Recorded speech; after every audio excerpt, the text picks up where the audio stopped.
episode 14. Drove 4 hours for this. Episode 14. Haha. Here we are. We are testing normal, and my phone is going crazy already. Hey guys, this is Curtis. This is Jordan. Sorry, And forgot my name this is for a a second. podcast where we talk about anything and everything that we want to. Yep. And some of the things that you want to, too. Yeah, some of them. Some of them. Some of them we find really boring. So really boring. We don't talk about them. But today is a special day, guys, because we have the pleasure of having Darren Russell on with us. How's it going, everybody? Darren Russell, thanks for coming on, man. Yeah, excited to be here. Darren Russell's a good friend. I actually went to high school with him. Yep. And I did not. Jordan did not, because Nope. Jordan was homeschooled until 31? 32. 32. My bad. My bad. Super close. I've known Jordan for about 10 minutes now. 10 Yeah, minutes. we're up to a Strong. really good start. I haven't Yeah. made him upset yet. Yeah. But Give me about 90 minutes. on that note, Darren Russell, good guy. He's a kind of man of many trades here. He was a Marine. Yep. Then Biologist? Marine biologist. Yeah. Right? Yeah. That doesn't sound nearly as cool. No, Yeah? it's No. not. Dude, I don't know, man. Whales are interesting. They are. I'm yeah. intrigued by Porpoises? some whales. Porpoises. Yep, that's true. But yeah, Darren. So tell me about yourself. What are some of the jobs you've done? What's some of the things you've been involved in? Well, so after high school, me and Curtis kind of split ways for a little while. Mm-hmm. So at age 20, I joined the Marine Corps. Nice. Spent 5 years active there. Did some pretty cool things while I was in. What was your MOS? So I had 0317. So it's actually secondary MOS, but it's the one I functioned under. And MOS, for those who don't know, means Military Occupational Specialty. so what your job is in the military. Nice. Yeah. Right? So primary MOS was 0311, which is infantry rifleman, which I Nice. actually did for about 2 months in the fleet, and then went into the sniper platoon. Spent some time there. I was able to go to sniper school while I was in. Nice. Completed that and got the MOS of 0317, which is kind of where I functioned for most of all of my deployments and most of my time in the Marine Corps. So Very cool. So that meant your main job was a sniper, yes. right? Sweet. Yeah. That just sounds cool. I know That it just does. that just sounds dope. Yeah, What was your job? I mean, I was a sniper. I was a sniper. Yeah, well, that's if you tell people. Yeah. Yeah, it's true. I was in the military. Yeah. Yeah. So now you had active duty for 5 years, you said? Active duty for 5, yeah. Active. So did you go on any tours or? Did two Yeah. tours of Afghanistan, yep. Okay. Afghanistan. Let's talk about that a little bit. All I'm right. curious, man. I'm curious. I've never been there for pleasure or for work. I haven't been in Afghanistan. Beautiful, Have you? Beautiful No. place. Beautiful place. Yeah. Here it's nice this time of year. Yeah. Actually, coincidentally, I don't know. Warm weather. Yeah. I have an older sister that lived there for 3 years. Oh, really? Her and her husband flew planes and medical supplies in and out of the mountains. Very They worked cool. for an NGO. Yeah. But it's a rough place to live, man. Well, tell me Yeah. about your experiences there. So, like, you worked as a sniper in the military Yep. in Afghanistan, Yep. or Marines, Yeah. which is a branch of the military. Right. Yeah, so we were in the not so pretty part. Okay. Both of my deployments were Helmand Province, and then parts. We had a pretty large AO, so area of operation. First deployment, which is about the size of Virginia, Whoa. for about a total of 1,000 Marines. Yeah, so it was pretty big. So we got pretty spread out. So part of it was in the Farah Province also. So picture the most desolate landscape you can imagine, and that's kind of where we were hanging out. Not a whole lot grows, and Just a bunch of sand and rocks? just dirt. It's not even sand, just dirt. Yeah, like a lot of dirt. All the buildings are made out of dirt, and everything, as far as you can see, is just dirt. How long were your deployments? So 7 months for both. Wow. Yeah. So, It's a long time to be away from home. did you have much interaction Yeah. with the natives? So yeah, what we do is a little bit different because we're trying to kind of avoid everybody. As a sniper? Yeah. Like, you try to avoid people? Yeah, so I mean, Okay, there's times where we'd go out during the day with the infantry guys. Especially the second deployment was a little different. It's just a very densely populated place we were in. Still very rural, but Mhm. there's a lot more people, so it just made it harder for us to hide and do what everyone kind of assumes snipers do. But so we did what we do in those instances. We attach ourselves to the regular ground troops. We patrol with them, but we just have our long guns with us. We'd have our semi-autos, and we just kind of provide precision fires and during firefights and stuff. And Yeah. kind of give us the edge because they'd shoot at us from pretty far away. Yeah. So we were pretty handy when it came to Yeah. when they're 600 plus out. The little normal M4s don't reach out so far. No. Jeez. So, yeah. At least not that accurate. No. That far. No. It's what, yeah. Yeah. 4 power scopes. And, Yeah. So, like, Not made for that. How many active firefights would you have said? Is it? Can you count how many active firefights you were involved in? Because I watch the movies, and I see these sniper movies, and these guys are some of the the one with what's his name? He was he was on Donnie Darko. Donnie Darko, the shooter movie, the actor Jake McCall or Jake. You're talking about Jarhead. Yeah, Jarhead. Yeah. He was a sniper, but he did nothing for the whole tour. Well, so that was the first Gulf too, though. So there's not as much going on back then. Either. Okay. But that movie, I actually haven't watched that since I have been in the. Yeah, probably good. Probably good not to watch that. Yeah, it kind of ruins you a little bit. It seems like when you watch that movie, 99% of the sniper role was you did nothing the entire time. Yeah, there's a lot of that. Right? Yeah. So, it's not all action like everybody thinks it is. We'd go out for anywhere from 8 hours is about the shortest we ever went out, just overnight, basically. Okay. But that's kind of rare. We usually would go out for 2 days at a minimum, and up to 5 days out at a time, just living off our backpacks, basically. And yeah, and there's that whole 5 days. Most of the time, what we're doing, we'd shoot, sometimes, but usually we're just observe and report. Yeah, surveillance, so recon reconnaissance. kind of stuff. Reconnaissance and surveillance is a big part of what we do, and the shooting's maybe 10% of what we did. We did, call for fire, close air support, and artillery strikes, and all kinds of stuff. So, did you guys find yourself frequently calling in artillery strikes? I wouldn't say frequently. Yeah, like I said, most of the time. Yeah, we did. Yeah, we did artillery, mortars, drone, close air support. No drones. You didn't get calling drone? We had drones on, but yeah, that's a little higher level. A little higher up there. Oh, okay. Yeah, did you guys ever pack drones yourself? Is that something that snipers do? We had access to them, but we didn't carry them. They're too noisy. So they buzz around. You can hear them. Yeah. So we didn't like them. So we'd leave. You're talking big drones or littler ones? Well, they have both. So they have the big Predators. We'd have those, but those are flying Yeah, those go way up really high, and they're pretty big. And we had some of those on missions, Yeah. but we just hear reports from them, verbal reports through the radios. But there's Ravens, which are a couple feet long, and you basically throw them like a glider, and they got a little buzzing propeller that keeps them. Oh, that's cool. Gives them lift. Yeah. It always amazes me how far range those have compared to it's crazy. Yeah. ours, be 40 miles or more or something like that. Yeah. But you can hear them. I mean, they're not sure. quiet. Yeah. So you hear them buzzing above. So we don't like them. We keep them away from us when we're out hiding.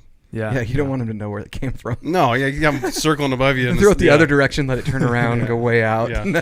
So did you find yourself in those situations? You said you had up to a 5-day period where you were just out there, and basically there's not anything you're really is there surviving off of? You have to have everything that you have in your backpack. Yeah, right? so everyone, Hollywood, right, has it painted where everyone goes out in 2-man teams. You got shooter. Right. That's actually not the way. Oh, really? No. There's very few people who actually do that, and there's occasion where people might, but typically when we go out, first point, it's kind of up to the sniper platoon to choose how they run things, but typically that kind of shifted in Vietnam, where they used to do that, and then about partway through, some of the units kind of started going away from it because it is extremely dangerous to do. Just two guys. Yeah. No firepower, and if you do get found, you're kind of SOL a little bit. Sure. So, Yeah. Yeah, so we'd roll in the first deployment. We did 5-man teams, and Okay. so we'd have a guy with a long gun, a radio operator, a light machine gun, and then 2 guys for security or just kind of support. Okay.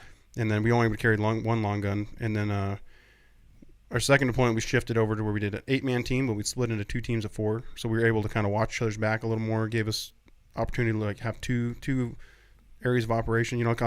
We'd be able to watch each other and then also watch our objective from 2 different angles. So if you might have a blind spot from over here, this area over here would be able to see it. So that's smart. it was a lot more beneficial, a little safer. It gave us 2 long guns and just kind of more firepower and safer, and it gave us more freedom of.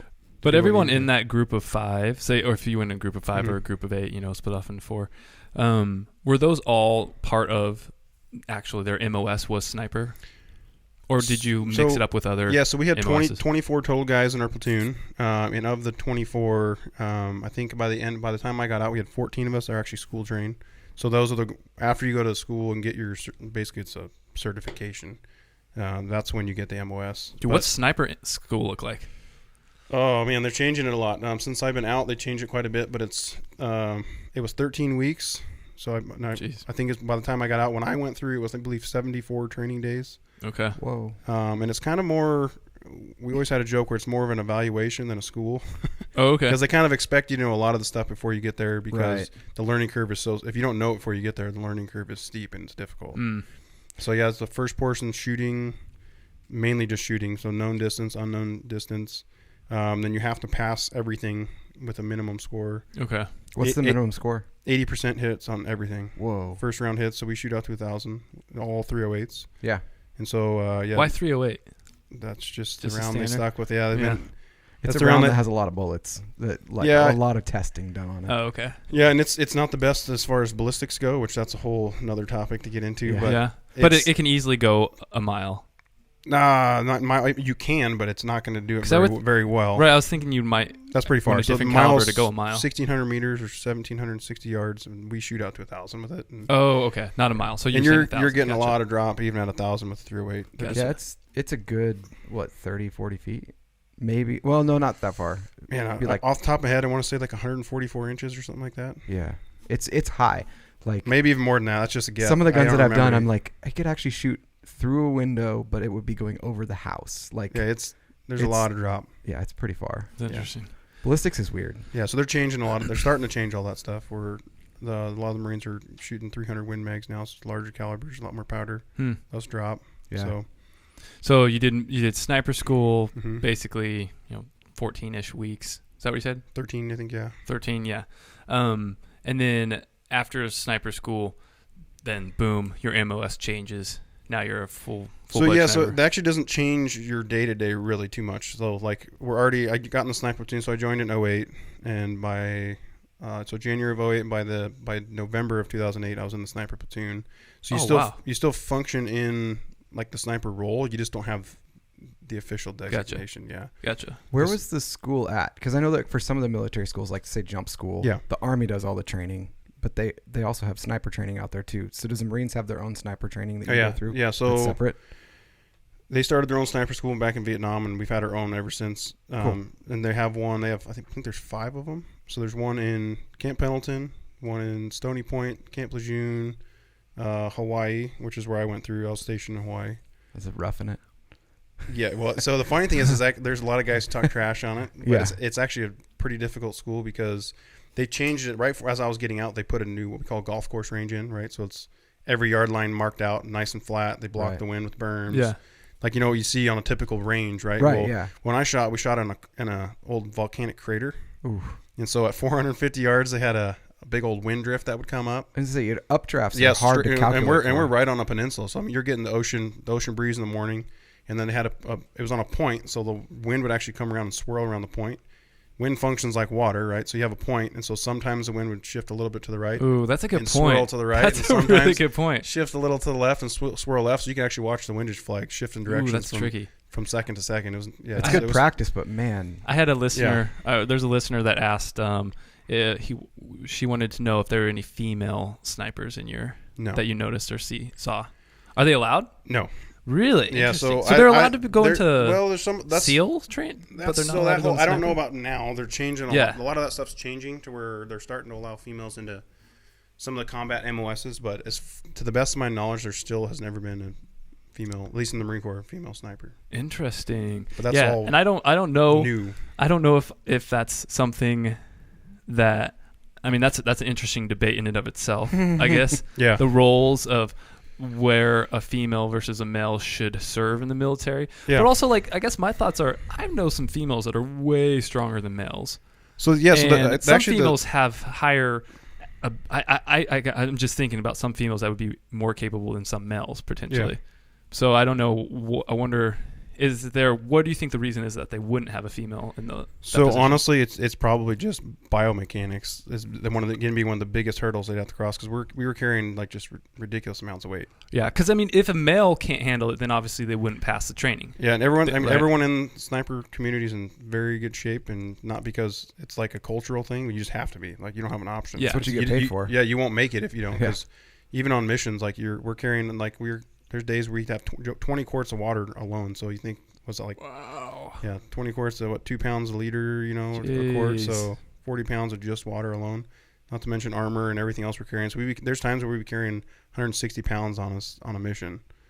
and packing that miles at a time. So it's not. That's good. intense. Yeah, it's rough. Yeah, back in the glory days. Back in the glory days. I don't think I do that back anymore. when you're a kid. Yeah. Back when you're a kid. Yeah, isn't that crazy though? I mean, like 10 years makes a big difference, doesn't it? Yeah, it sure does. Yeah. Holy cow. Well, I'm suffering for that 160 pounds now, man. Oh, dude, I Yeah. bet. Yeah, I believe it. Yeah. So, have you guys heard? Is there a female in? Wasn't there like some big thing that just happened, like a female passed buds? You really want to go into Something that? I don't know about. I mean, I feel like it's a juicy topic. I don't is know a juicy about topic. buds. I think that there was one that did Ranger School, maybe. Maybe Ranger School. I mean, that's pretty easy. I think though. a couple, maybe, but I don't know of anyone that's even attempted buds yet. Oh, okay. Yeah. Yeah, I don't know. Interesting. It's funny. I Could be can't wrong. do everything I don't men follow can that do. stuff. Right. Right. That's the thing. Like yeah. Obviously, I'm all for a female. If the female has the same, can meet the requirements without having any type of Right. any type You of gotta keep the risk standards to the same. You can't the change. standards Yeah, or to your that's fellow where- companymen. The other thing you know? too is just like it would get. There are some other complications. Like it's not that I would doubt that a woman could do that. Some women could do some of that, but like I gotta be honest. Like in my basic training, I wouldn't have dared or wished any woman upon that at all. Like not that they couldn't do it, but they don't need to be around those guys. They just didn't need to be there. Guys are disgusting. Dude, Yeah, I don't exactly. know. Guys are disgusting, but honestly, in this day and age, females can be just as disgusting. Right, but keep that separate. It's just less complicated. Yeah. Right. Yeah. Yeah. It'd be a difficult, pretty strange logistics as far as living quarters and. Yeah, that's true. Because Yeah. And there's a lot of liability the stuff we lived in over there, that. they were not. It was not sanitary, Right. like yeah. at all. Like not even a little bit. Like And some of that is just a little more accessible for men to live like that. Like yeah, and even us. I mean, there's a lot of places we lived that were actually pretty disgusting. yeah, But it's just we didn't have an option. It's just the way it was. it's just life. Yeah, we were living on bases that were 40 Americans total, and so they're like the size maybe Right. 100 yards by 100 yards total. Like, and we're out 14 miles away from our nearest friendly troops, and they're not that clean. And we rarely, the only water we'd get would be airdropped in like bottles of water, and that like you had to shower. Wow. You had to shower with bottles of water. You had to wash your clothes with bottles of water. Like there was no. You missed that? Did you miss that So grind? much. Yeah. Oh yeah. No, I missed the challenge of it for sure. The challenge of it, Yeah. sure. That makes sense. Yeah, you get pretty comfortable being uncomfortable, which is I miss that part of it. I feel like I'm pretty soft I nowadays. know. I think part of it is just everyone's experiencing that. I was, And you have that camaraderie, like you're sharing it. Yeah, right? we're all going through hell. We would go through some pretty miserable situations, and everybody just laugh about it. Yeah. Because Yeah. you all have to do it. Yeah. Yeah. Well, and honestly, most of the guys are enjoying it. Like even just that struggle of day-to-day living in just awful conditions. I mean, you get used to it to where it's kind of like a camping trip. That's like, interesting. Yeah. A camping trip where you can get shot and yeah. There's adventures on every camping trip. It's true. Yeah. Yeah, there is. You can get shot on a lot of camping trips in this area. Or attacked too. by a mountain lion. Attacked by a mountain lion. Choke him with your feet. Oh, Maybe man. by Bigfoot. Yeah, that whole story. Yeah. 3-month-old baby. And Yeah, just kidding. It was a cub.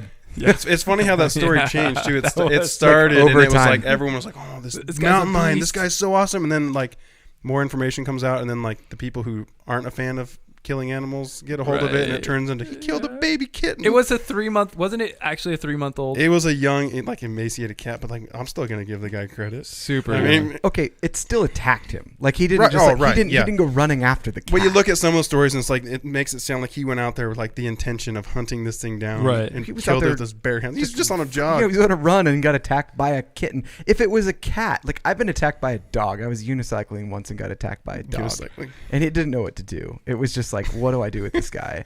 And I'm like, oh my gosh. Like I actually was carrying at the time, and then the owner showed up and was like, you need to get your dog on a leash. I almost shot your dog in front of you. Get your kids. Get He's your wife. biting me. Oh, he was actually biting you. Oh yeah, he like nipped at me. He got a hold of you. Oh yeah. How big of a dog? It was like a German Shepherd. Like it was Oh, terrifying. that's Like a big all of a dog. sudden he was there. Yeah, You know, that's not a little dog either. get away. Do you think about beating it with your unicycle? Well, I actually my first thought was I need to choke this thing with my foot. Like that's what I got to Yeah, do. that's the go-to, right? Yeah. So that's always what I think. Like attack with feet. I'm most nimble with my feet. Dude, I would like to have seen that. Like What is it? Yeah. What does that look just like? was it like a timid like The because cat. you're nervous so you don't want to grab it so you just use your foot instead, or Dude. and how do you pin down a cat with your foot? Well, I mean, how it all I guess got it there. depends on how big this cat was, because I mean, they made it sound like it was the size of a house cat by the time it started out as like a lion, and then it ended up. But I'm being sure like some of that comes from the people who are upset that he killed. Yeah, a lot of PETA. Well, yeah. I bet he didn't tell it like that in the beginning. Like, I want to give the guy the benefit of the doubt, and he just said it was a little one, and they were like, no, we're gonna tell this story. It's gonna be so much better. Who knows if he even knows how big of a mountain lion's supposed to be? That's true. That's a good point. Super good point. Yeah, because he could have just thought a cat attacked me. Yeah. Yeah. Maybe he didn't even know it was a mountain lion. Someone's just like, "That's a mountain lion. Let me tell the story." Could be, yeah. And then they just told a bad story. Yeah. Poor little kitten. I mean, it wouldn't be the first time that the news got it wrong. But to be right? fair, like it did follow up like almost immediately, or like a couple months after, in Washington State, the two guys that were mountain biking. Yeah. And one of the guys got jacked by a mountain lion, and then the friend went to help him, and then the friend ended up getting killed. Yeah. And then the guy that originally got attacked was running away. Yeah, he ran away. Oh. And then I don't think I could run away from my friend with a cat on his back. Yeah, man. and then he beat the cat up with a bike. That's what he did. He beat the cat off of his friend with a bike. Yeah, right. Yeah. Right. The second guy, but then that cat got a hold of him. And then his friend's like, killed him. "I'll be back," and left it to die. Man, yeah. Like, It seems like such like an obscure concept to be killed by a cat, like in this area at least. Like that's going back pretty primal. There's so many like in the park. Like people don't even realize how close they are and how frequent they are. Like just not even like half mile from here, there's cats all the time. Yeah, like public friend park, of ours had one on their porch some. last year, and they got a picture of it. What? Yeah. Yeah, it was the trail cam, right? Yeah, well, it wasn't a trail cam. It was just he just has like a security camera, kind of like a ring, right? Motion activated. Yeah. And it was on his porch, and he sends me this text message, and he goes, "Hey, what does this look like to you?" I was like, "That's a young cougar." Yeah. And he goes, "Are you sure?" And I'm like, town. "No, absolutely." And then he sends me side by side. So him and his Yorkie standing. It would be about knee high on him. He's like 5'8" or so. So it's an obvious. Yeah, that's huge. It's bigger than decent, but bigger it's young. than the one that attacked this guy. Yeah, it's a young cat. Yeah. But half mile from there, a full-grown cat took a Yorkie off a guy's porch while he was out peeing in his yard, like less than a year before that. There are animals so I'm all guessing around it's guessing it's her cubs. But then we ended up getting tossed around where we had a friend of ours who works for a news company around here and ended up on the news. Oh, really? Yeah, after text messages. Yeah. Oh my gosh. But I was on his porch in town like at 11:30 in the morning. When I lived in Seattle, it was like right outside of Bellevue. There was a lady who was walking out to her shed and had a little dog behind her. And she turned around. There was a coyote with the dog's neck in its mouth, like shaking it. Oh, jeez. And she like beat the thing off, like beat the coyote and got the dog. I don't know if it died or not. I'd have to ask my wife. But yeah, just right behind her in town. Like, so I've seen a coyote standing next to the OHSU sign. Oh, really? Yeah, right well, next to it. coyotes are pretty small, though. Well, like 35 pounds, 40 pounds. Are they that big? They get to 40? I always think of a coyote as like being this like little Shih Tzu. Oh no, they're thing, they're a lot bigger than a Shih Tzu. I mean, they're not huge. They're skinny. Yeah, but they're still they're like 35. They 40 still have pounds. sharp teeth. That's the problem. Yeah, I mean, so does a mouse, but yeah, it can't get around your arm though. So does a mouse. So does a spider. So does a spider. It's all relative, Jordan. Okay. Yeah. Come on, dude. Speaking of animals, yeah. And Darren, so this is kind of one of the reasons we were stoked to have you on too, is talking a little bit about hunting because you're a pretty active hunter. As much as I can, yeah. As much as you can, yeah. And I was curious, man. I've been hearing a lot on the news about this chronic wasting disease. Oh yeah. And we have some articles. I think Jordan, I pulled up a map. Yeah. There should be a map on there showing chronic wasting disease. Just tell me when you're ready. And how it's kind of, I think it started in around 1960s or 1968. And what chronic that's not right. That's not it. What chronic wasting disease is, for all those out there that are interested, you can pull that off for a second. It's called a prion, and it infects. It's like a deer. A protein. Mostly. It's a protein. Yep. Yeah. It's a protein that folds, and it's spread by a couple different ways. But what can happen is a deer can pee or poop or get another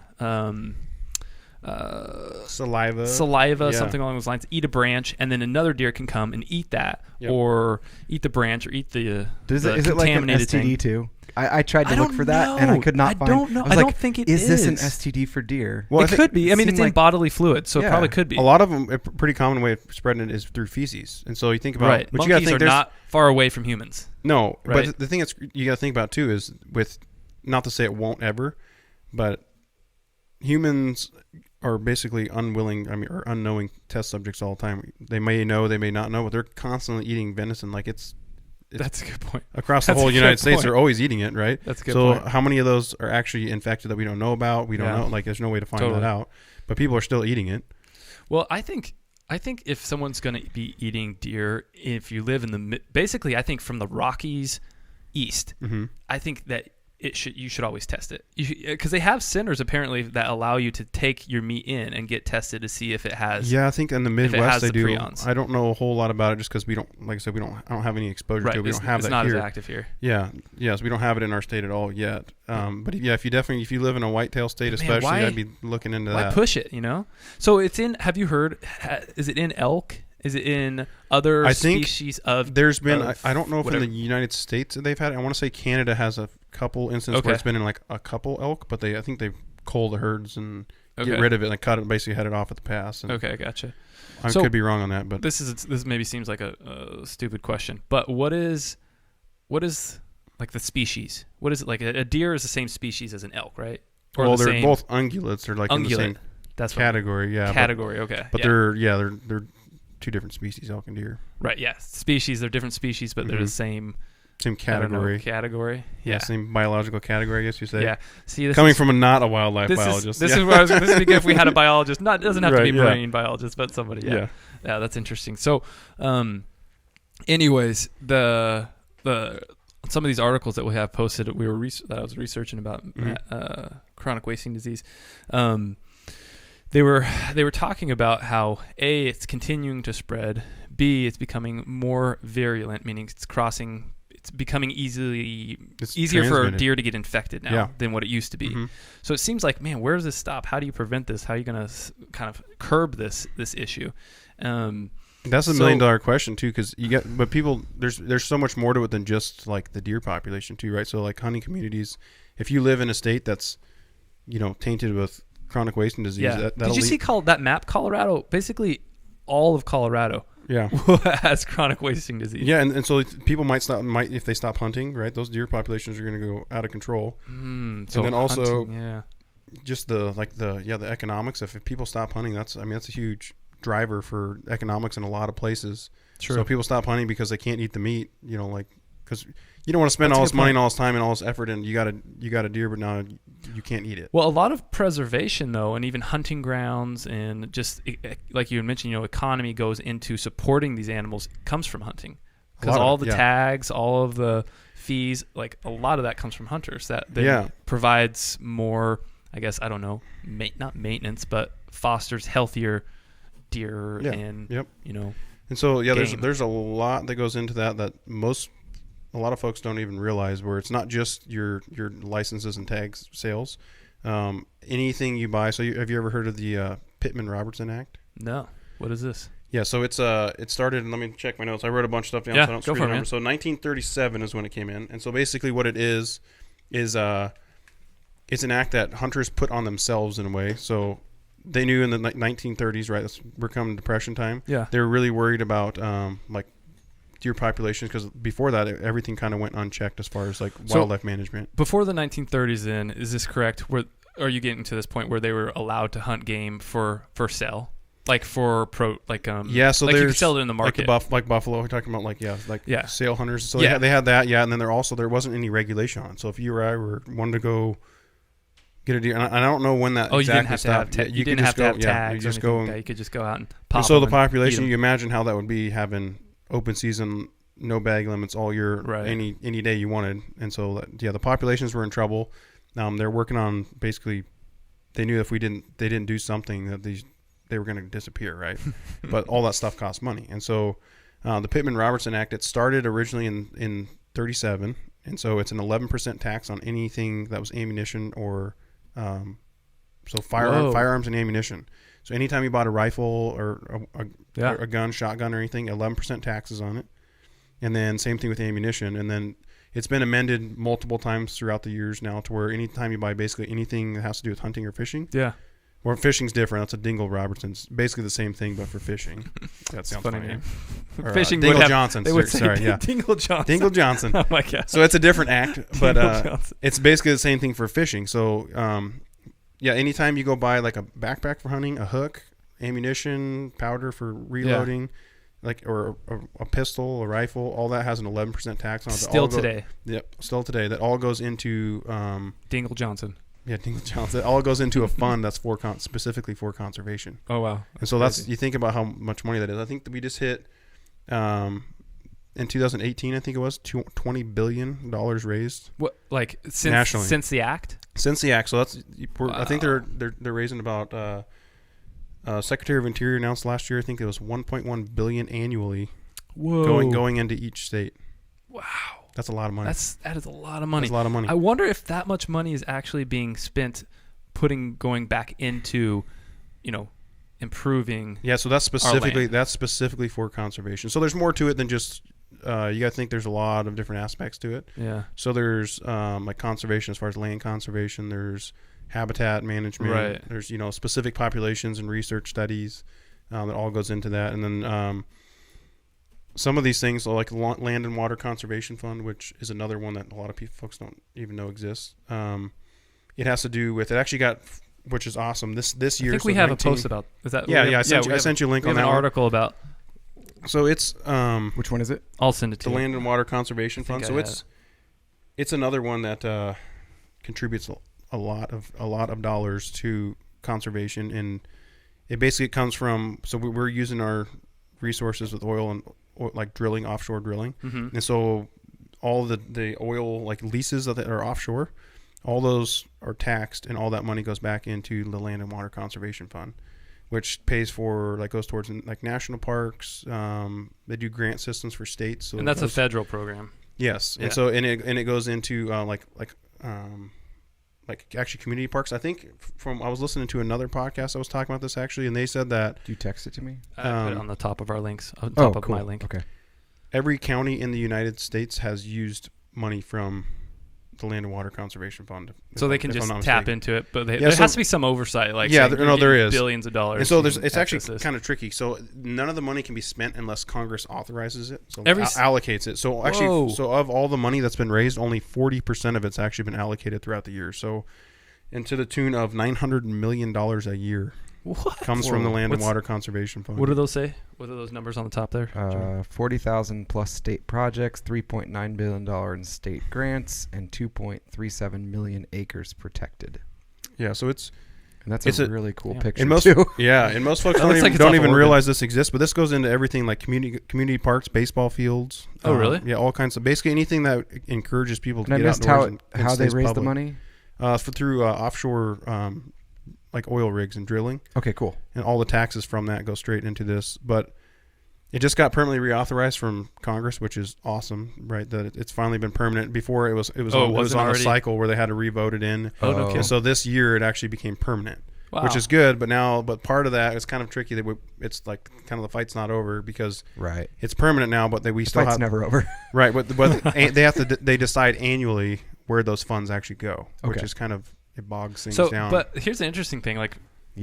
Does those? I mean, obviously, I haven't read the act, but potentially they could take that money and put it somewhere else. I wonder if they could get away without putting it. So that's exactly what the issue is. There's been they're getting all this money, and it's kind of like, well, where's that really? And they're supposed to be using it all for conservation, but only 40% of it's been allocated. So that makes you wonder, well, where's this? Oh, that's a ton of money. And we're talking 40%, I think, over the lifetime of the bill, which is just since '64. So you think, where's the other 60% of that going? Dark projects to the tune of $900 million a year. Dark CIA projects. Right. That's where it's at, man. Let me tell you, some dark fun going on there. Human-animal hybrids. That's what's happening. Oh, jeez. That's what's happening. These human-animal hybrids. Go back a few episodes. Let me tell you, I believe it. Dude. Go Alex Jones on us. It's already a Bigfoot research project. Bigfoot research projects. Fighting the good fight against lizard people. I saw Bigfoot today. You did? Yeah. Where? There's a big wooden carving up in Lyons. Yeah. Brand new, chainsawed one. I drove by. totally missed getting a picture. I was Wait, like, it's a new thing? You talking right there on Mahama, right next to the old Like the Yeah. lumber mill thing? house? yeah. I don't know. I haven't seen it before, but it's big. Like it's a pretty good carving. It's a new thing? I don't know. Well, there's a guy who I has a don't shop remember right there, seeing that. right off the highway. It looked okay. fresh. Like, you could tell like if it'd been weathered or something like Yeah. that. It didn't look that weathered. So I haven't seen it yet, so it's probably new. I drive by all the our time. Facebook feed dropped and I had to recreate a new one. So Okay. Yeah. Shoot. Sorry, guys. We It's have- coming back. Yeah. It was. I don't know what happened. Yeah. But life. So, Darren, I want to get back into this land and hunting and questions here. I want to go more into what you're doing now. But on the topic of land, I don't know if you guys have heard about this much, but there's some controversy going on right now about land and Like public land and the selling of public land.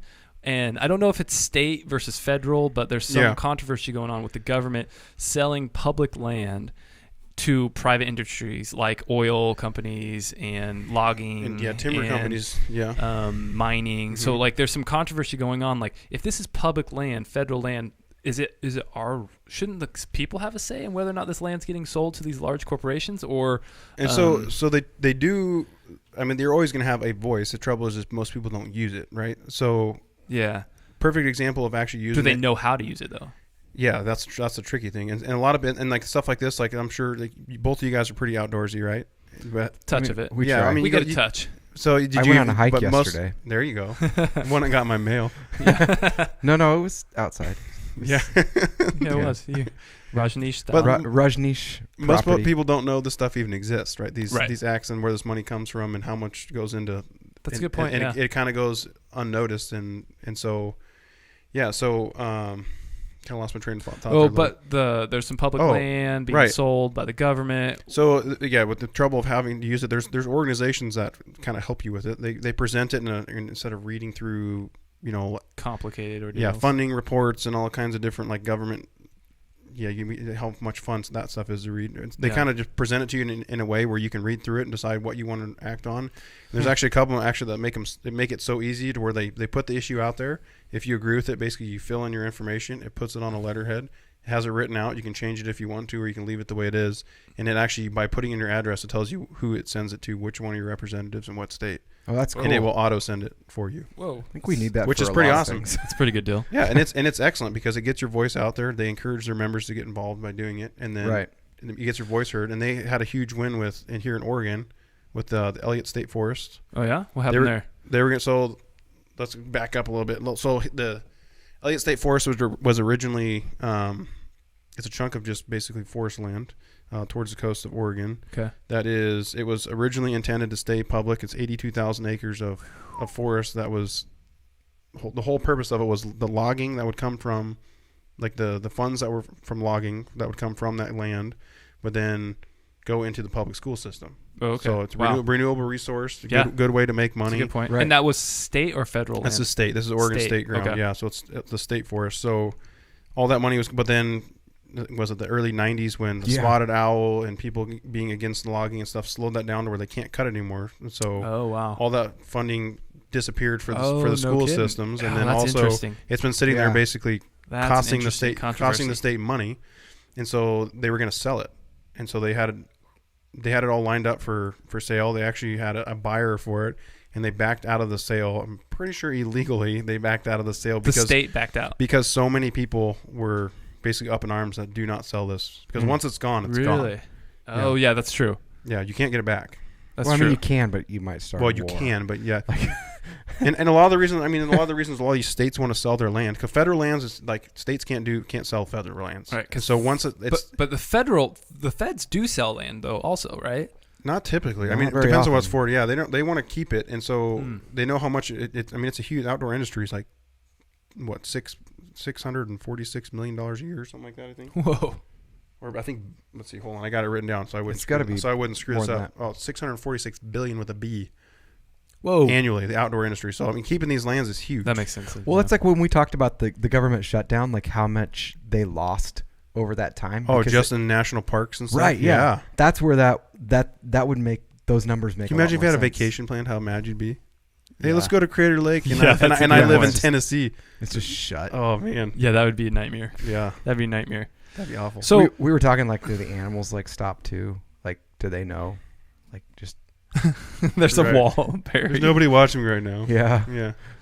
So that's when Bigfoot comes out. I guess my thoughts are, state land. If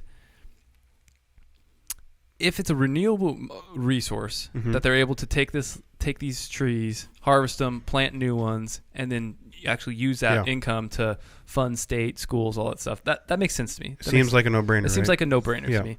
And if it's but that's sold, logical. It is logical. That's the problem. But I mean, I'm curious, like, what are the negatives to that? I guess other than potentially there are chances of causing owls to go extinct, like a certain species of owls, right? I don't know but, what people's thinking is sometimes. Yeah. But I mean, like that's one thing. They grow back. They're trees. I don't know trees why you grow wouldn't. back, but the owls especially because it's not like they're going and it's making line in the pockets of some wealthy corporate company. It's going into the public school system. To be real, who knows how well that money actually goes into the public school system. Yeah. Kate Brown may be going on a sick ass adventure pretty soon here to Tahiti with all of her armed guards in a wooden canoe. Yeah, a wooden canoe. So some of the updates on that. So that happened. I believe that sale stopped. I want to say beginning of last year that stopped. But they're talking about now making it a research forest. Oh, interesting. So what would that be? Basically, Oregon State's actually, I think, the number 2 forestry university in the nation. That makes sense. And so I think they're using it for studying like forestry things and habitat and forestry management. I'm assuming, but that's such a crazy. I'm hoping that might be their loophole into getting it. That's a research, so we're going to see what happens when we thin it. Yeah, what it does for the ecosystem. Oh, that would be cool. So that'd give you funds, right? And it'd be research. And dude, that's what I'm hoping. Can you imagine the concept? It's hard for me to even wrap my mind around 82,000 acres. 82,000 or is it just 82,000? Elliott State Forest is 82,000 acres. That's a lot of acres. That's a lot of acres, man. 82,000. How big is acres. an acre? An acre is 40,000 square feet. You're the farm boy coming out now. Yeah, 40,000. 40,000 square foot is 1 acre. So 40,000 times 80,000. Let's put it this way. So Curtis's lot here is probably like quarter acre. Yeah.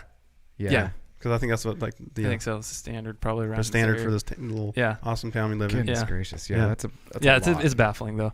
It's baffling thing. 82,000. But 82,000 acres worth of trees. Yes. That's bank. That's hundreds of millions of dollars. Well, it's not just that they log it too. It's like that when it stays public, you can access that. You can go hiking on it. You can go hunting on it. You can go fishing on it. You could create some sweet. You can go camping on it, backpacking, whatever you want to do. I mean, public land is public. Though. You can still, right?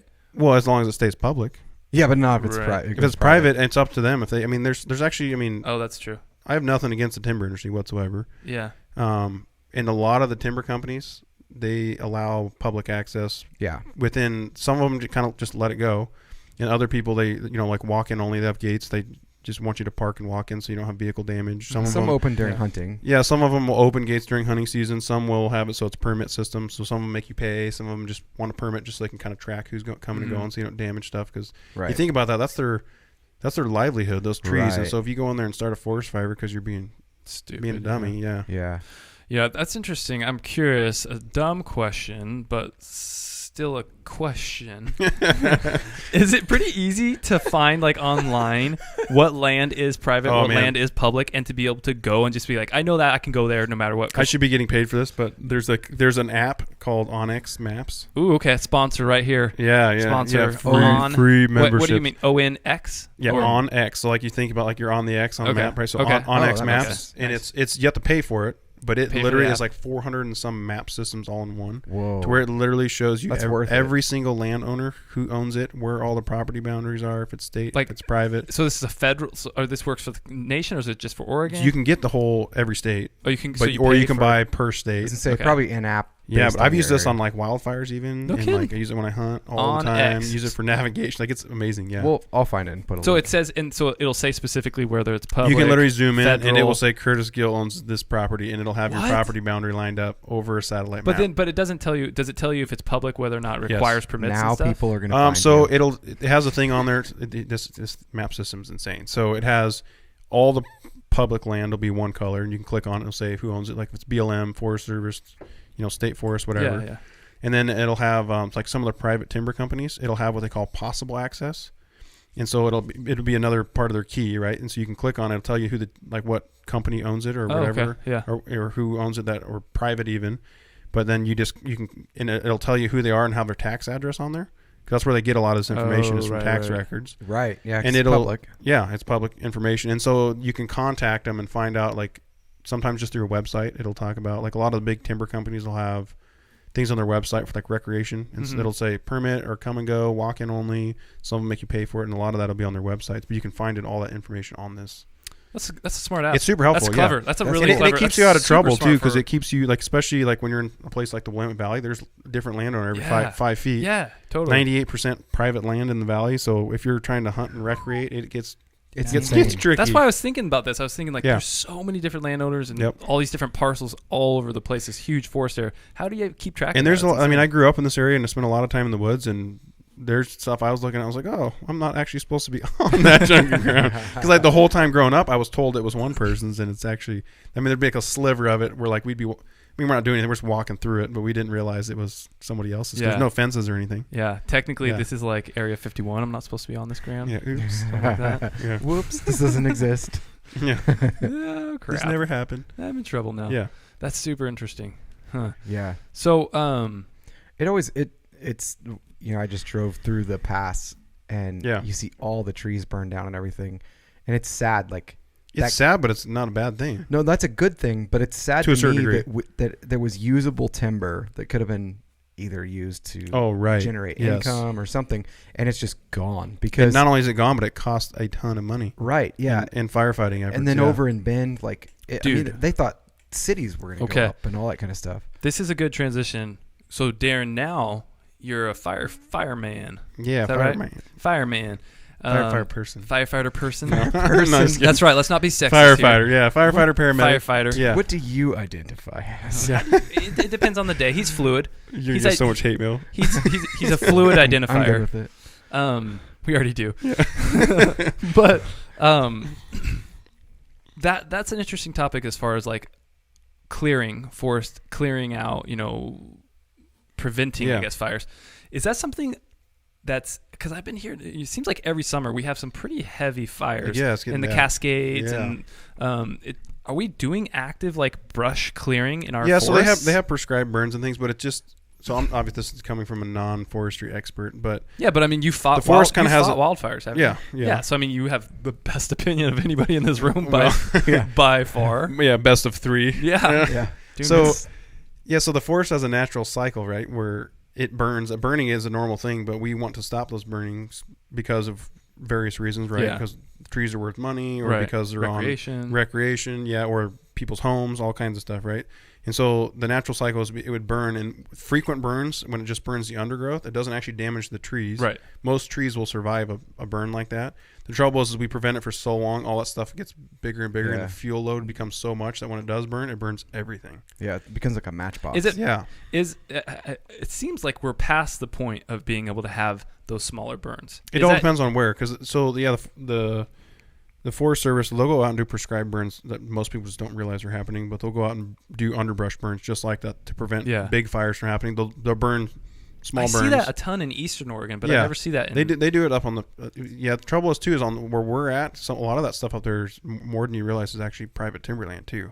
So they can't do that on private, or they're not going to do those that. trees are how they make their money. Yeah, they don't want to risk it. See, that's something where I think that. But those guys, but at the same time, they cut it and they thin it, and those private companies they maintain it more. They manage the forest well because they have to have a healthy forest because that's how they make their money. What I've heard too that there's especially they're not tied to us knuckleheads complaining in the northern about hemisphere. Right, that's true. I've heard that like in the northern hemisphere we have more trees now than we did like when they landed here. But what is that for like per square foot? You know what I mean? Like some of those trees were huge. No, yeah, they were big trees, but I mean, if left untended, they probably like whole states would have burned. Oh yeah, thousands of years ago. Yeah. Like they would have clear cut themselves naturally. Basically, yeah. And now like either we can let that happen, which is dangerous for homes and people and all that, or we can use that and kind of manage it in a way that is like it having burned off. Yeah, and it's it's renewable. That's what I don't get why people. Yeah, they and grow back. And that's what I'm saying. I'm getting at that. It's like, okay, yeah, but so you're doing two good things with one, right? Exactly, and the animals would have suffered a lot more with a fire coming through. Like that's gonna wipe something out way more than knocking down the tree of the house. The tree of life. The house, the tree of life. The house of an owl. Was that a Fern Gully? Yeah, I think so. Pretty sure that was a Fern Gully. The best. It's like that's Avatar, right? Avatar. No, it's same movie, right? Yeah, pretty much. It's Avatar is basically Fern Gully and Dances with Wolves. Yes, that's wrapped true. into one movie. Yeah. Dude, I have the hardest time. I don't know why. Distinguishing whether I should call it Avatar or Pandora. For some reason, I always want to call it Pandora because that's the planet, right? That's also the music place. That's also the music place. Yeah. Right. So it's also a box you're not supposed to open. Yeah. It's also a box.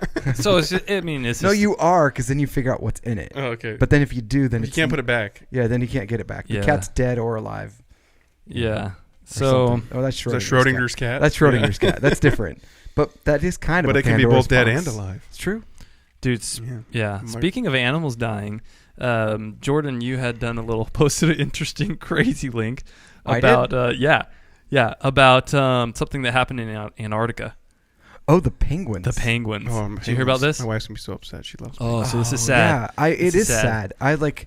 Yeah. So I'm gonna catch a lot of flack here, but for a long time I thought that maybe the whole climate thing was a freaking joke. And I just don't think so anymore. Not after today. This crossed the line. Especially after today. This subject. Like the ice melted enough that they think an entire colony of these world's penguins. Second largest emperor penguin colony is now dead. It's believed to be dead. What? Overnight, thousands of these chicks drowning after an ice shelf in Antarctica collapsed. I have at least a picture up of them. Second, okay, I'll pull There's this like up one here. extra tall penguin. Wait, there. it collapsed and it's so like an ice sheet somehow basically collapsed and landed on them and then pushed them down into the water. Yeah, due to warming. Yeah, due to the. So how much? Like, what I wonder is how much of it is it truly us causing this issue versus nature versus us versus like the natural cycle. That's of a the good world. question. I think it's been measured, and that's where I think that people start to ignore the scientists that are like. For a while, I thought, and maybe to some degree, this is what's going on. That it's kind of a this will sell. This will make us some money if we get people donating get us money. funding. But at this point, like they're even saying like it's kind of a point of no return. Like right now, we're kind of screwed. But we could start to make it better and hopefully reverse it through a period of too warm. Like yeah.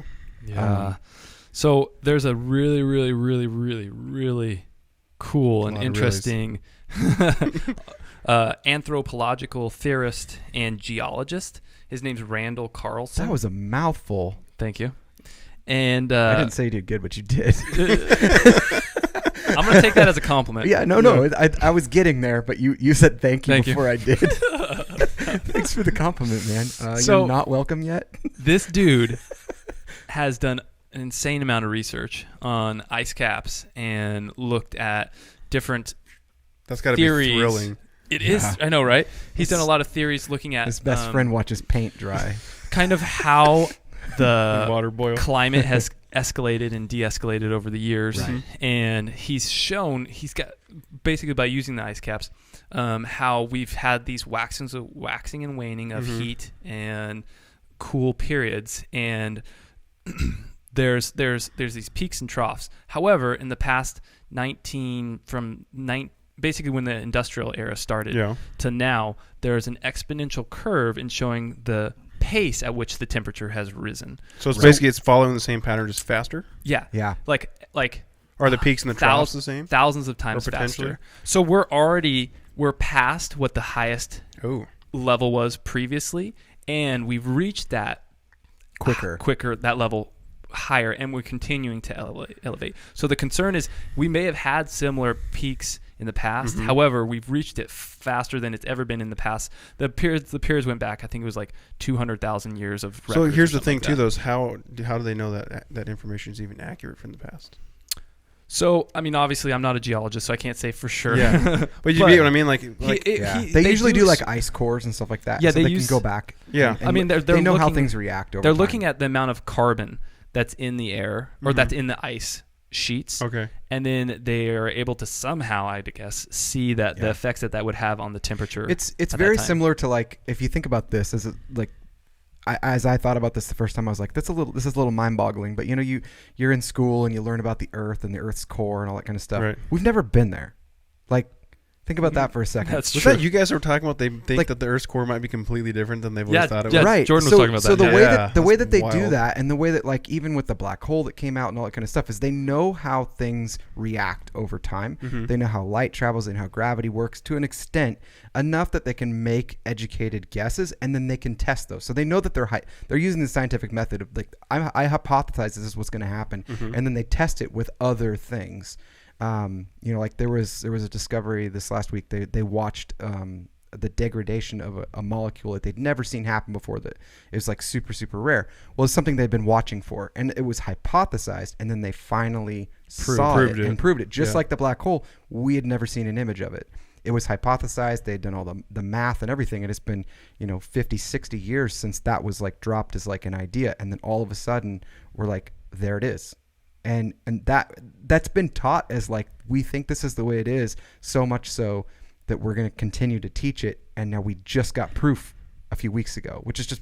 How many high fives do you think were exchanged on that one?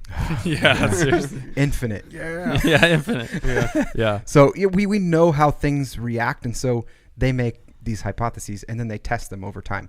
And so they're able to do that. And so they do know that there's a margin of error, but they're usually pretty dang close, and it's the minority of people that are saying, no, that's not true. That's typically the way it works. So, yeah, growing up, any reference, it is interesting though how not the mind frame, but how a public opinion has changed and shifted a little bit as far as global warming goes. Because when we were in middle school and grade school and even high school, just don't use spray paint. Was like anyone that referenced my contribution. Saying global warming is taking place, you're like, okay, you freaking hippie. Like there's you're that's retarded.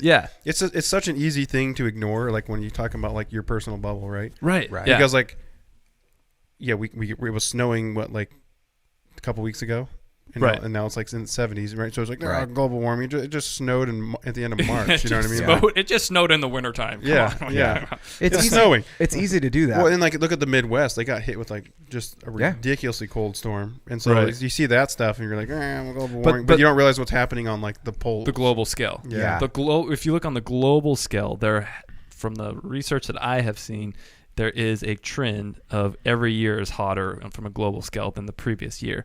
Right. So whether that's man-made or whether that's some type of magnetic issue or whether it's some type of... Yeah, I mean, it would be the same as saying... Because saying like, hey, it snowed the other day and comparing, saying, look, well, it can't be global warming, which I get. I've used that logic before.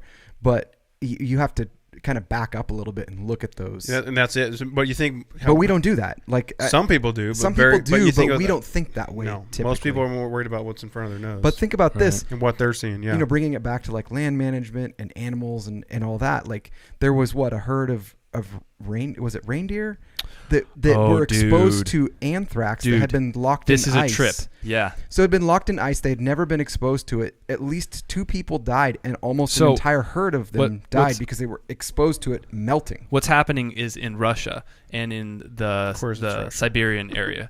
Most of it has been... Of course it's there. Of course it's Russia, yeah. Yeah, but large portions of it have been covered in ice for thousands and thousands of years. Permafrost, exactly. So as the surrounding area is warming up, they're starting to get these carcasses, and they're starting to get that haven't been exposed, that are now being exposed to the environment. And then there's large pockets. It's not only carcasses, but it was just decomposed material, like large. Well, this was a reindeer, I think, that was in reindeer ice. Or caribou that was infected. I think it was caribou. Okay, I don't know. But anyways, there's large pockets. Santa was involved. People are getting contaminated. That's a joke. What do you think Rudolph's nose glows? Yeah. Hey, but there he is. That's a crazy thought. Like, because of all this ice that's melting, and now it's not only concerned about anthrax. So they have someone that I've watched the documentary about this. So where does anthrax come from? So they're finding it's a virus. Besides biological weapons. Well, actually, it's a bacteria, but it's that's a good question. Coming from where does it come from? Well, where did it originate? You mean? So most of, I'm I'm gonna guess probably most of your listeners too are gonna. The only time you hear anthrax is right is like biological we weapons. synthesize it, I think. Yeah. And so where does it come from naturally? Well, I mean, I think I just touched the button. I think anthrax. There's no button, so you're good. Anthrax is a bacteria that Okay. was originally that has, I guess, just always been. I don't know where it originated from, like how it was mutated from. But we weaponized it, kind of like Ebola is a virus, but it's not something that we have I think it's Ebola virus. But Sounds right.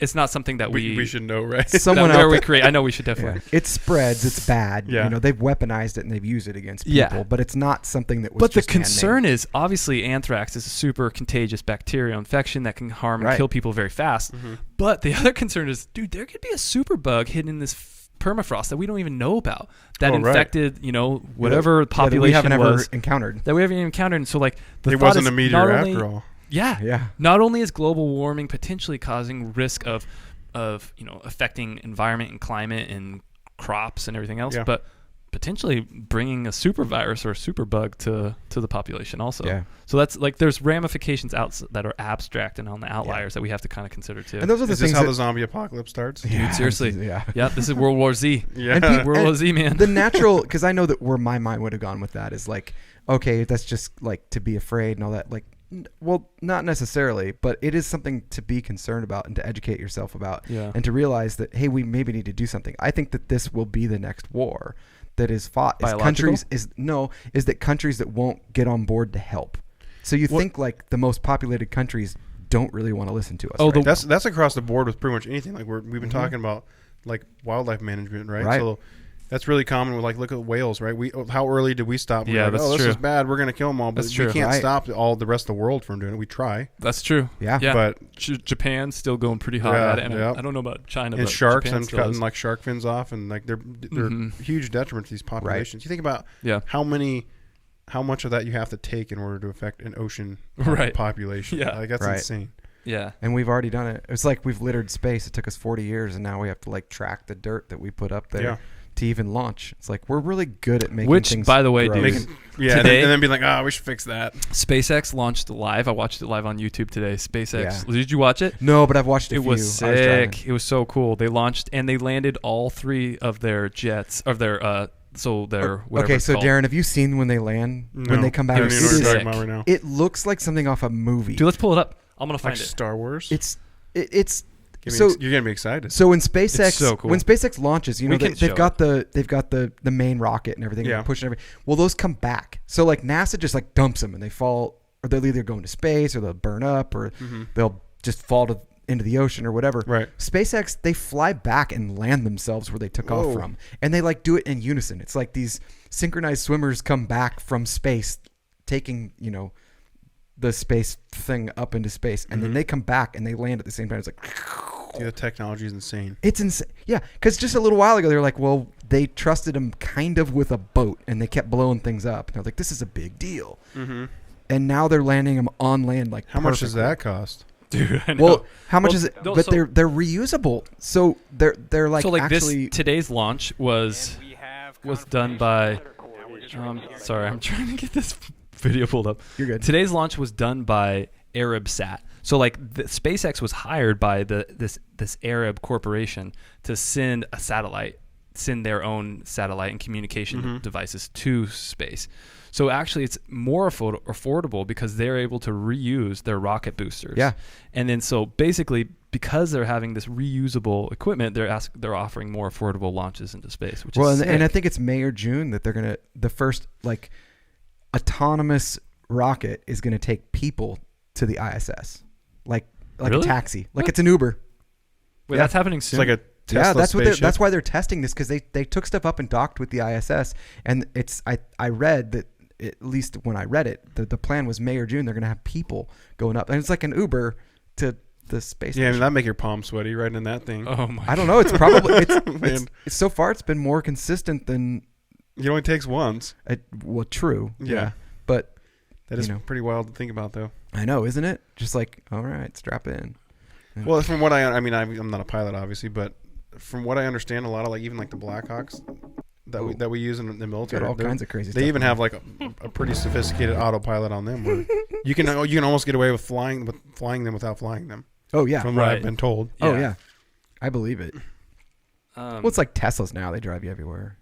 You just take a nap. The guys in California just drunk, and it's going to take them home. You can't get a DUI when your car's driving yourself, right? You can. Yeah. No, actually, I was. Are you actually going to play something, or are you just going to wreck all of our audio? I'm about to show it, guys. Okay. Well, it's funny. I can't adjust the volume on this side. So I'm trying to get to the section here. It's going to be that loud, so just run with it. Okay, here we go, guys. Get ready. I'm going to try to. We're gonna play a video for those of you. We're going to play a video showing the SpaceX landing their rocket boosters back from space. Do you want it on full screen here? Yeah, let's try it. Let's see if this works. If I can get it. Boom. Let's see how well it works. So those are the rocket boosters coming down. Those went into space.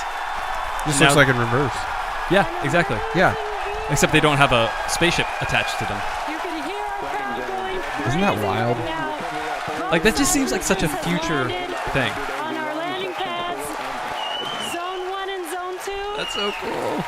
I love how excited people are. I know. But I mean, that's a pretty cheering for an inanimate object. Yeah, exactly. They're cheering for an inanimate object. Well, I mean, it's a big deal that's like working. Like they wouldn't. Those were single use, like not very long ago. Right. Like a person ago. Like a person ago. Yeah, that's true. Dude, speaking about time and how long ago things were, there was a really interesting thing that you had posted about how World War II time. Yes. What was it? Let me look at it. It's a crazy stat to think about. I was thinking about this when we were talking about the whole the climate change and not knowing things, very long ago. Like we haven't tracked things super well up to now. And then our technology continues to go. Like with computers, man, record keeping just gets so much easier. Well, and you think about like we have a probe that went interstellar a few years ago, and that thing past our solar system. It's past our solar system, and it has less technology than a flip phone. That's how long ago it launched to get up there, and it's got not very great pictures and all that, but it's the first thing that we have that's past our solar system. Like a megapixel. And it took 33 years to get there or something like that. That's just it's crazy. It's mind-boggling to think. But with that, I was thinking about this concept of how we don't really think about time. We don't really think about repeating it. In most of our daily activities, we're not thinking about how long it's been since something's actually happened, or how often we're repeating a cycle throughout history. Mm-hmm. Yeah. Oh, right. And because we don't learn, because we don't go back and we're kind of, generally speaking, as a populace, sort of bad at remembering what happened. So the stat is that we are the same amount of time from World War II as they were from the Civil War, and as they were from the American Revolution, about 80 years each right now. So that's where we sit. People in World War II would have been the same distance we are from the Civil War. Yeah. Then the Civil War from the Revolution. Right. Yeah.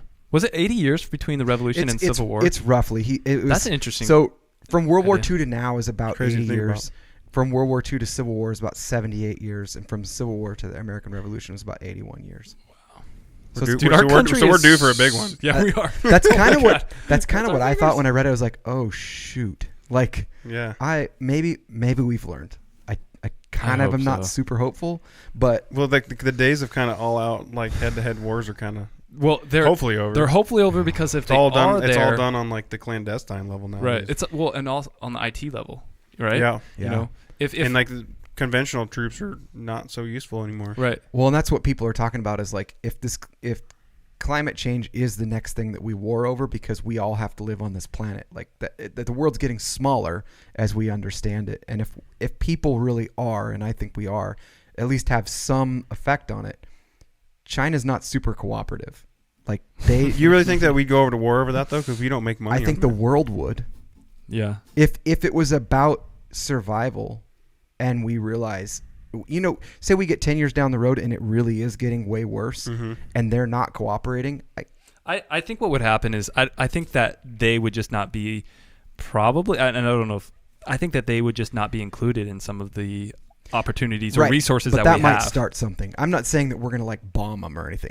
I'm just saying I think that will be the thing we fight about. Yeah, that makes sense. Which is cool. I mean, we're sitting here talking about conservation of land and all that. That's a global scale. That's what that would look like. But did you know that China has the highest, is actively using the most solar and wind power out of most countries? They actively, because there was like a global climate committee meeting. They could be still like, they could be using more than the rest of the world and still have a really low percentage. Where are they at on the graph as far as offsetting and that with pollution that they are still doing through different sources? Yeah, that's true. That's true. And I even think about Japan, how many times they've had leaking nuclear reactors, so they're probably the worst. Japan just throwing. I almost said that a bit ago. Like, I don't think the whales is the biggest problem they have just right now. Screwing up everything. Thanks, Japan. But we still need our technology. Konnichiwa. Yes. So yeah. I don't know if that's Japanese. There's 10 more hate mail letters. Yes. 10 more people that are hating us. Just talk to us face to face. Hashtag not racist. Yeah. Yeah. So obviously there's land conservation on a global scale. I don't know what that looks like. Yeah, and like I said, we're like, I mean, we're gonna toot our own horns because that's what Americans do, right? But always. But we're no one else is like us in the world as far as like with our wildlife and with our public lands. Like you think about like it's not just ours. Like we think about public land being like mine and yours and our neighbors, right? But someone comes in from Iceland and wants to go see Yellowstone, public land, they can go do it. Yeah, that's not something you can do in other countries. And you want to go, you want to go hunting. It doesn't matter what state you're from. You're gonna pay a little more. But that's something that because you're using a different state's resources. But you say I want to go to Idaho, which I frequently do. I'll go to Idaho and I'll hunt. Yeah, right. You have to pay a little more for it. Right, but you can go to Idaho and hunt because that land over there is still mine, and that wildlife is public wildlife. Right. You can't do that if you go to like a European country. That's most countries. That's owned by a person. That's something I have a little bit of beef with. I think if I'm a resident of that state... Here it comes, folks. Here it comes. If I'm a resident... Here it is. No, this is not that big a deal. But if I'm a resident of that state and I'm paying taxes in that state, I should not have to pay to go walk into a public park area. Except they're already has to be maintained. They're getting funds from the state already, and they're getting federal funds and state funds. I don't want to be paying $6 to go spend a day at a park. It needs to be maintained by having someone go and pick up some debris and mow the grass. But good Lord, why am I paying? Like a national park? No, like Silver Falls. Like, why should I be paying? That is a national park, isn't it? I think it's state. Or that's state. Silver Falls State Park. Yeah, why should I be paying $6? They are raking it in, the amount of people that go there, and they're getting funds from multiple resources. But it also keeps a ton of people from going there too. So you got to think about the funding you're talking about. It's a fund joke. That goes. It's a fund that's only so big, and it's got to go to every single thing in the state. Well, there's certain places that are used more than others, right? Like Silver Falls has got pretty heavy traffic. Yeah. So it takes more to maintain that than it would say like Fort Rock State Park. Well, then they shouldn't charge. Do you have to pay to go to Fort Rock? No. You don't have to pay? No. Okay. No, but most of them you don't. Typically, when you're paying, it's the higher, like the higher use ones, right? But it's to keep the traffic down too. It's part of it, and it's so like if you're going to have those people, they have to pay. Most like Silver Falls has changed a lot, right? Since we were kids, like everything's paved. There's kiosks. There's volunteers and gift shops. Like most state parks don't have gift shops and stuff. I want free strollers. I want free, snacks while we're there. Chipmunk tours. And you got to think too, is a state park that's that big, right? Like we live within 15 minutes of it, right? But a lot of people, I'm really narrowing down so people can find you from global. Yeah, from global. Yeah, if you want to find Curtis, getting very specific. No, it's. But okay. we live so close to it, so we can go there and we get annoyed about it. But what if you're from Idaho or you're from Tennessee? Yeah. Well, you should pay if you're out of state. But if you're in, you're saying if you have an in-state ID. Yeah, if you're in state, you should be able to enjoy. But those if you did that, that park would degrade. Yeah, it would. I don't know if it would because they just don't have enough money, man. They're spread so thin. I don't know if I. That's what makes the world go around. I don't know if I believe that. I think that they have plenty of funds. But none of us have statistics to back up our beliefs. That's actually. You could go and look at it. I mean, it would be a public. Yeah, public record. I mean, it can be a pain digging into some stuff, trying to find out where money comes from, where it ends up. And you don't, like I try to use the government website just because that they're there. But the trouble is like, how accurate is that truly? How updated is that? Yeah, but that's what I try and use because any schmo can go and post on some website numbers. Specifically when I'm looking at money and numbers, I try to look at the government. And usually website. They're a few years back because they're typically because backlogged. Yeah, I mean some of them are actually, you already got 18 numbers and we're not that far into 19 already. Right. But so a good segue for that is we're talking about paying to go use things, right? So we've talked about how much money like the Pittman Robertson Act, Land and Water Conservation Fund makes. Right. And so a lot of that comes from hunters, right? Mm-hmm. Like, so Pittman Robertson, that's almost solely hunting, right? So we're getting, money from ammunition, guns, backpacks. Does that hooks, money go arrows. to state parks too?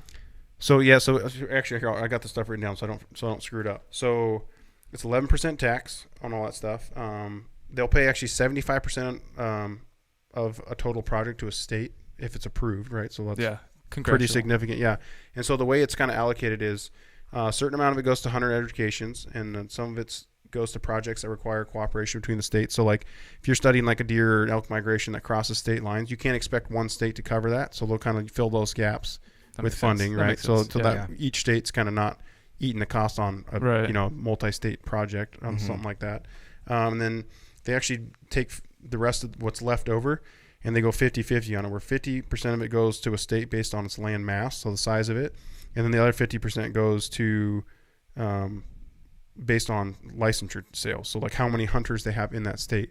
So if you have 10 hunters versus 1,000 hunters, 1,000 you're going to get more because you have more people using it, right? So, but all this money's coming from hunters, right? And so one of the things that's kind of been brought up lately is, well, everybody else uses these same lands that we're using. This public land is public, right? Right. It's not just people going around. You don't walk, like how often do you see someone at Sisters, right, going up to Sal's Sisters hiking with a rifle looking for deer? Yeah. Never. But there's thousands of people that use that every year. But that's funded by hunters. But they're not, all that. Or part of it is a lot of it, a big chunk of it. And so not very many outdoor companies contribute to that money, right? So like there's some like Patagonia, I think they do like 1% of their total sales goes back into conservation, which could be more than that. But you think about like backpack companies and like basically anything that's sold at REI. They kind of make money off of hunters, basically. Yeah, they're using the resource that hunters. Right. I mean, not all the money, but a lot of the money for hunting comes from. But they're not willing to put in that bill. And then there's like Washington right now has a thing that I think it's in legislation. But there's no way it's going to pass. But it's called I think they labeled it the backpack tax. So like things that you'd go buy at REI are going to get taxed. What? And everyone's losing their mind about it. Well, see, but you think about it, rather have them That's pay? crazy. Yeah, I'd rather have them pay. You're footing the bill for something you're using. And going back, because you might not be using it for hiking. So that's one of the arguments. It was like, well, how do you know I'm not using this to carry books in? It's like, well, it's an outdoor company. Yeah, or to smuggle drugs across the border. That same thing could be said for hunting. We don't have that option. That's true. That's true. Because my things, I mean, how many people wear camo and go grocery shopping? Or camo jammies, around here, here, go to a doctor's appointment. Yeah, go to Walmart. Go to Walmart. Yeah, seriously. Yeah. But I'm saying, but that's I mean, I think it's a pretty good argument. Like all this money's coming from and going. A good argument for taxing it, because all this money's coming from. And it's like, people want to have a say in what happens with those lands, then they need to kind of like earn their seat at the table, in the sense of like make it like the Pittman Robertson Act. That's $1.1 billion with a B dollars a year. That's going in strictly into conservation. Yeah. Right. That's just from that one. So it's showing the value. It's showing the value of hunting. Yeah, I mean, like, and that community. Because if you don't have those public lands, you can't go do these. It's kind of like HOA dues. Like, I mean, you're paying for the area that's around you to keep your value up, and if it, you're agreeing to do that. And I think too, like going back to the park, like from the outside, I would say the same thing about like Silver Falls. Like maybe you shouldn't pay that. Maybe I shouldn't have to pay. Maybe I already pay in. But it is something different. It's something extra. It also keeps everyone from just imagine how crowded it would be if people just could go up and park and not have to go through that process and all that. And you can bypass like annual passes if you go there frequently, right? But then also think about the scale. That's just one place. Think about the scale. Like you get in a car right now and drive to the edge of Oregon. How much public land have you passed? I think the whole state's like 61% public land. So I think that is like it's a lot. Hours and hours and hours of driving, and you're still not through all the land. Like there's so much to either be watched or taken care of or monitored or kept up. But it's not exactly like or protected. It's not exactly like a lot of that land requires a lot of maintenance either. Like a large portion of that, especially Eastern Oregon, so you just like a bunch of there's probably a lot desert. Yeah, but there's still management that goes into that, because there's cattle grazing that goes into BLM. They get grazing leases, and so they have to monitor. So they're making money off that, though. They're not making a lot of money. No, it's not really making money. It's basically they're maintaining it, and so Southern Oregon. What was that? The whole fight that went down. Yeah, don't even get me started on that. That is a whole podcast. That's a super interesting topic. There is a podcast actually, if people are curious about that family. What's the name of the family? It was happened. like that starts with a B, right? Was it the family that like they camped out and had their own militia? Yeah. Oh, that's not Southern Oregon, dude. That's Eastern. That was in Malheur Wildlife Refuge. Yeah, that was Eastern Oregon, but they started. They were down to like Arizona. The Bundys. Yeah. Bundys. That was a Malheur Wildlife Refuge. That's over by where Burns is. Yeah, it's pretty close to Burns. I'll link the podcast, but there's an amazing podcast that goes into the details of that family and everything. It is, but they're from Texas, right? Unreal. I think it's Arizona or it's somewhere down south. But anyway, that's a whole armed occupation of federal lands, and they got away with it. They got away with it. Well, one of the guys didn't. He got killed, right? Didn't he get shot up? When you got a bunch of guys pointing guns at you, you might someone's gonna. You might want to listen. Well, he was in a truck. I saw the video. You might want to listen, dude.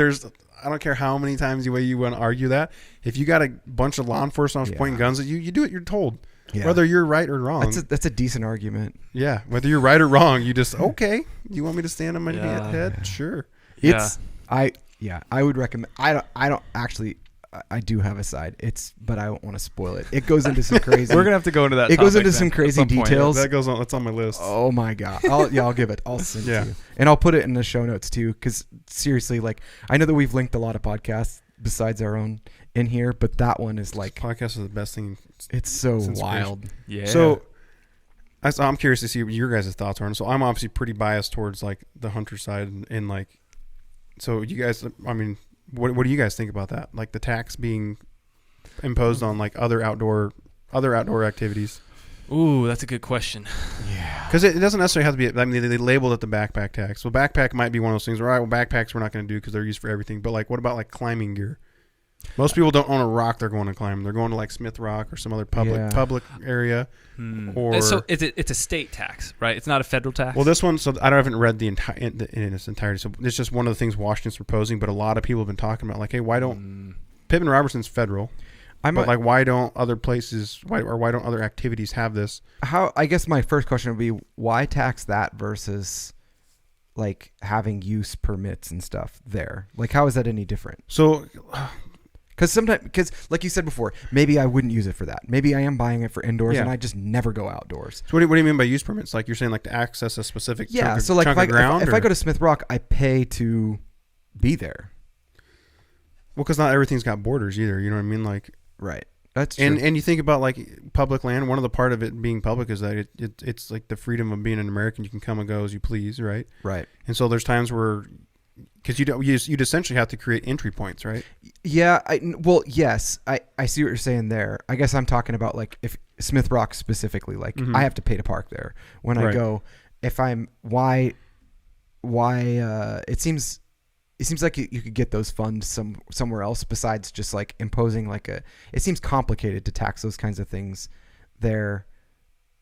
Well, it's complicated. I don't know if there's a right or wrong answer to it, but it's an interesting argument to be like, everyone's using these, but only a certain percentage of the population is contributing as far as dollars go. Yeah, I hear what you're saying. I think the money has to come from somewhere. Yeah. I don't know. I'd want to see it kind of.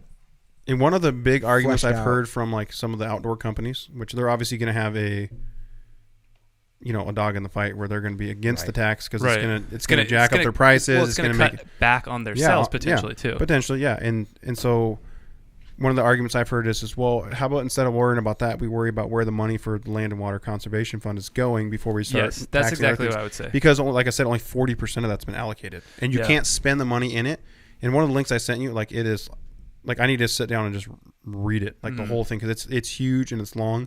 But it'd be like there's so much good information there. Like you can't spend it. It's a trust, but it's not a typical trust like we would think about. Like they can't spend the money that's in there unless Congress allocates it. But you know how things go in Congress; they're super slow, super fast, right? Yeah. So like getting money for that, like you might have like a park or something you want done, and it might start now, but it won't be. You won't get the money for it for 10 years, right? Yeah. So my stance on that would be is have they shown that the money is effectively being used already, like, and B is you haven't come up with B yet. No.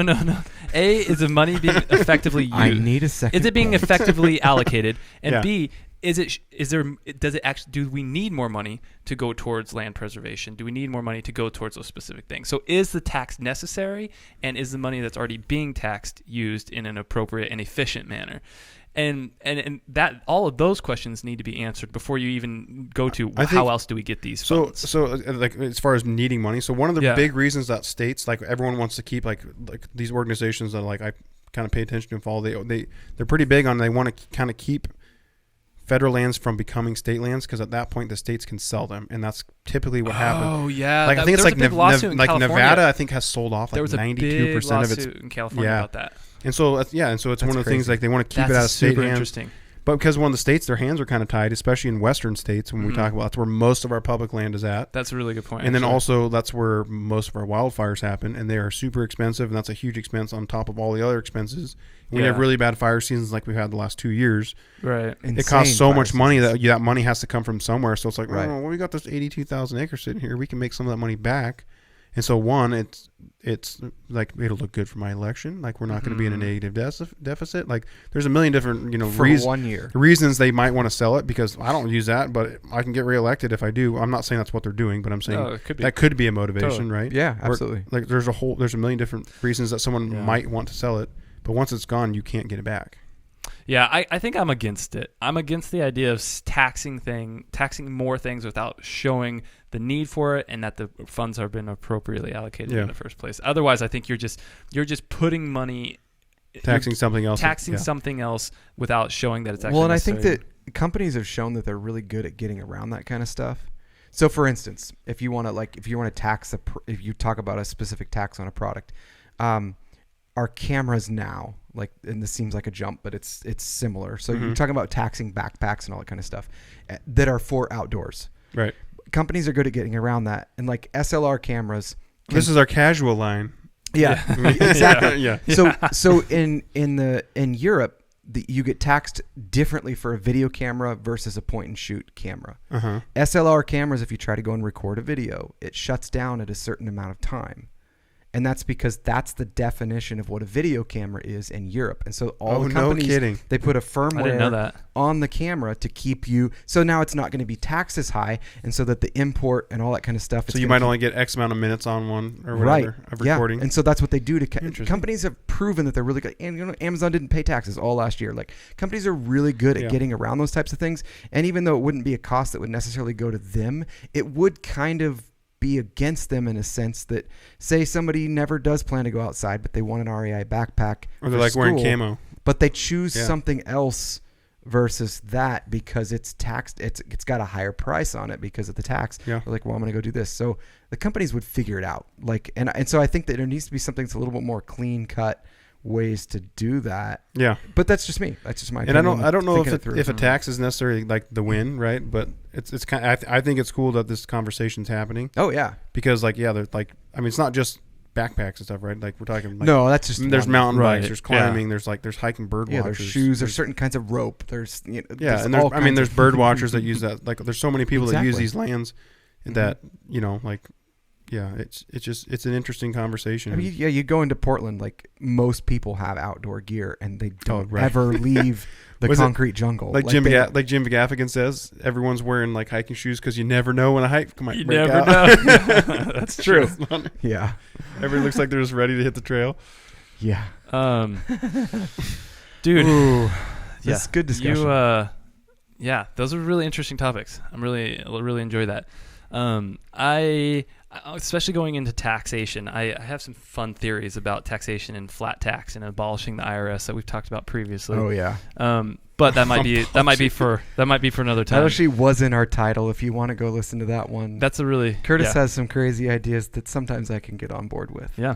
But I'm thinking it's close to time for shower thoughts. I think it's extremely close to time for shower thoughts. And I think Darren actually had a shower thought. Oh man, let's see if I can remember it from the other day. That was a couple weeks ago. It was if a number 2 pencil is so popular, why is it still number 2?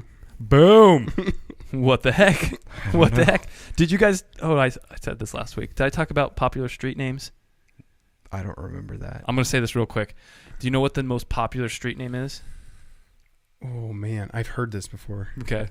But I don't remember. You remember this. I'll be impressed. I want to say it's Oak. Super good guess. So the most popular street name in America, the most common street name, I guess I should say, is 2nd Street.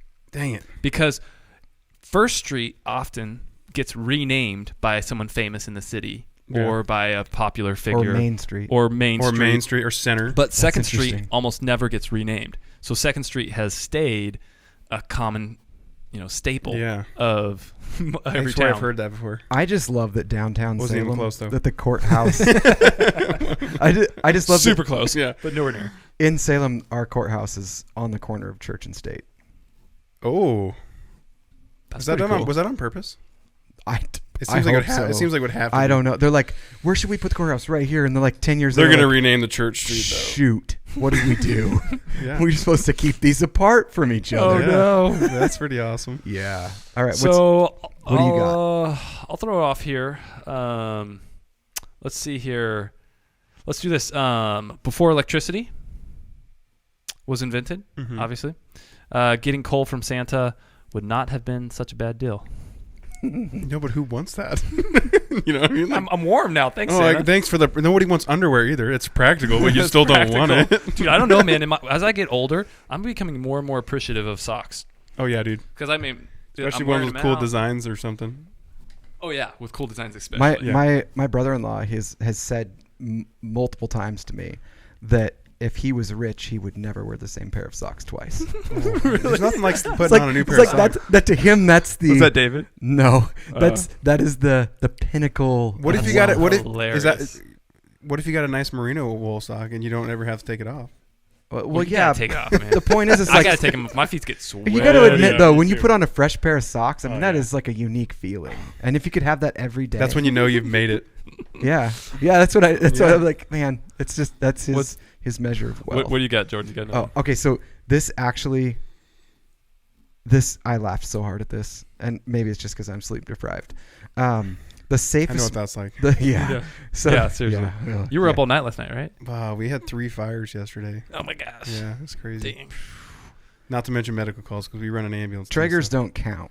Traegers. Oh no. Okay. We didn't eat till 8 p.m. yesterday. Ooh. Yeah, it was a busy day. That's a good day. Back-to-back fires and then one in the morning too. So sometimes the way that people word these, I love, and I laughed so hard at this. The safest mode of travel is riding inside of an aluminum tube going nearly the speed of sound through a layer of the atmosphere that you can't survive in.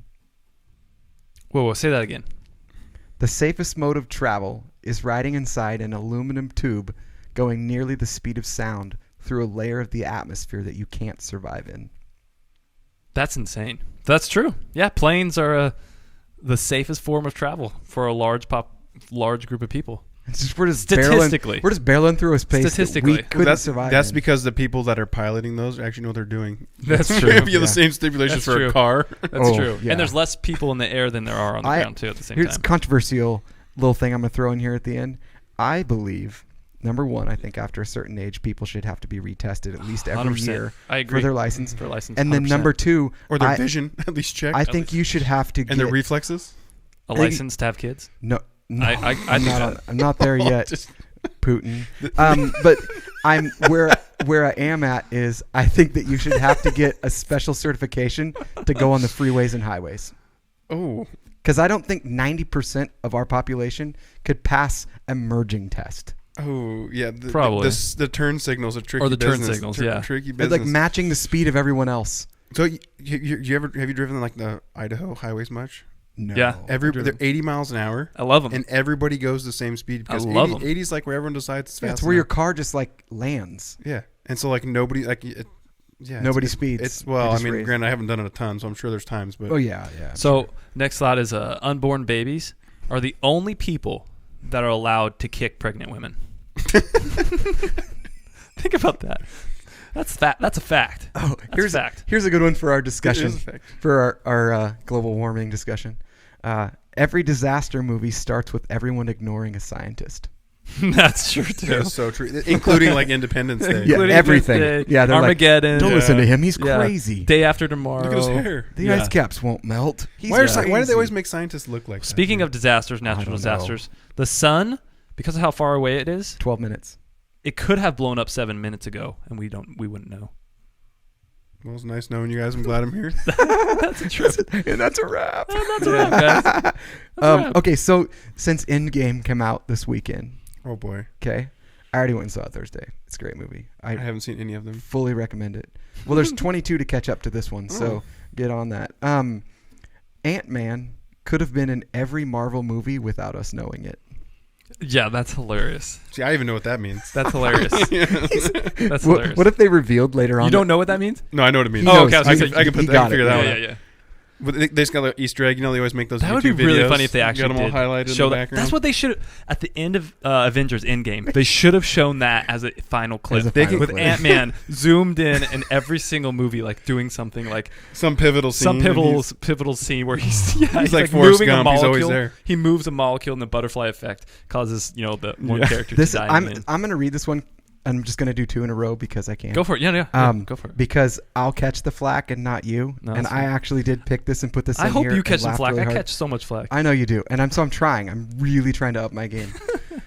A woman who has short hair her entire life will be stereotyped as a tomboy, lesbian, bitchy soccer mom, normal old lady, in that order. That's so true. Yeah, that's accurate. That's hilarious. Yeah, that's a good point. You kind of have to think about that. Not super long. You're like, oh, I know all of those. Yeah, and then if you have super long hair when you're old, everyone thinks you're creepy. That's true. Yeah. Unless you're a female. Or even then, if you have super, no, you're untrustworthy. Yeah, your hair, or you're a hippie. Yeah. So I actually have noticed this recently. Is a lot of women have actually been able to pull off the longer hair as they're older. But for a while there, it seemed like that kind of like what movies portrayed as like witches had long hair when they were old. Yeah, right. Witches and hippies, man. Yeah. Speaking about aging, in your 20s, you're worried about what everyone thinks about you. In your 30s, you try to make it a point not to care about what people think about you. In your 40s, you realize that no one was thinking about you anyways.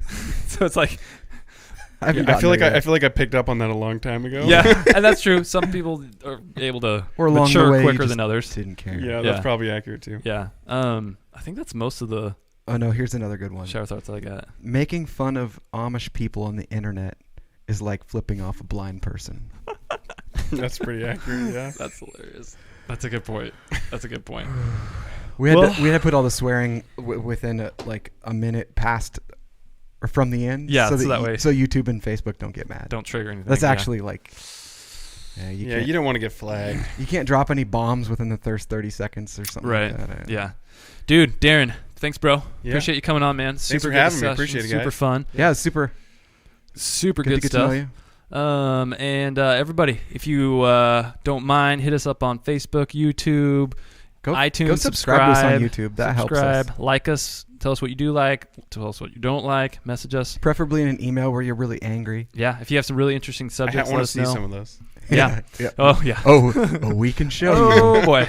But we're not going to show you guys. Yeah. But also, we've had some really cool, encouraging emails. So we have too. We really like engaging with you guys. Our first email ever was my dad with like a 2-page letter telling us how proud he is of us. Yeah. Solid dude. Did you shed a tear? A little bit. Not really. Yeah, I was like, that's awesome. # Jordan. I felt really bad. I'm pretty sure it'd take my dad 2 years to write a 2-page. I was like to say, my dad types with 2 fingers, and I immediately text him back, and I was like, "Thank you so much for that. It means a lot." Should we tell them what our next so is that kind of like we could talk about that? Yeah. Is that mean more? You know, everyone says handwritten letters mean more because they took more if time. My dad so if types, he typed it, does that mean it means? If my dad types me a paragraph, so if he types more than a paragraph, I know that he actually he cares anyway. But right. I know past there's the a paragraph, lot of sincerity. He super to cares. that. Yeah, a couple things actually before we go. Number one, our intro outro music. It's actually the same song. If you guys didn't ever pick up on that, my good friend. Yeah, my friend now. You're friends with Jeff. Yeah. Jeff Bennett. He's a good dude. The Earth on Fire. That song actually came out on Friday. So go and listen to it as much as you want, or maybe buy it on iTunes. It's on Spotify. It's on YouTube? iTunes. Those are the only 2 places that I've listened to it. But he's got a few songs coming out like once every month, and we might have him back on again. I've been talking to him because he's going to have like a whole album here soon. We'll have to play it. And he's given us permission to play that and everything. So check him out. So that's one thing. Go check him out. I'm going to put the link to the actual What's his song. name again? Jeff Bennett. And what's the name of his The Earth album? on Fire Earth on is Fire. who you look for. But I'll put a link to that song and where you can find him in iTunes and Spotify. And then our second thing we want to bring up real quick, we're working out the details, but we're going to start our next challenge that we're going to do is limiting. It's a challenge. We have to figure out details. And my wife's about to get really happy. Don't say coffee. It's not coffee. We're gonna attempt to. We did that last time. We've done that. Not cool, man. We're gonna attempt to see who can spend the least amount of time on their phone / social media platforms / I would so win this. internet. Now, there's going to be some, obviously we'll be able to use our phones still for calling and messaging. Yeah, we talked about the probably details emails of it. for work, that sort of thing. But we're interested to try to get this challenge and see what that effect has on us, and see, honestly, because we have some level of addiction, that dopamine release, I'm sure, that's taking place with our social media platforms. So that'll be an interesting challenge for us to kind of endeavor I just spent Friday night through, not super long ago, out of coverage, and I got to be honest, I would say in the Valley, I'm highly addicted, but there I never even because it wasn't. I get annoyed when I go across the mountain. I get annoyed when people take their phones out, unless you're looking at a map. Yeah, true. Yeah, all I did was use my phone. Or you're talking to your wife or something. I used my phone for my camera, and I did not charge it from Friday night until I got in my car to drive back, and it was still over 60% battery. That's awesome. Another reason to get outdoors. That's right. Get outdoors, y'all. Get outdoors. Ditch the phones. Enjoy the nature, nurture. And not that. And nature will not nurture you. It will attack you as a tiny cub. I mean, it's subjective. It's relative. Whatever, man. All right, guys. Peace out, y'all. We love y'all. Have a great day. Thanks for listening. Peace.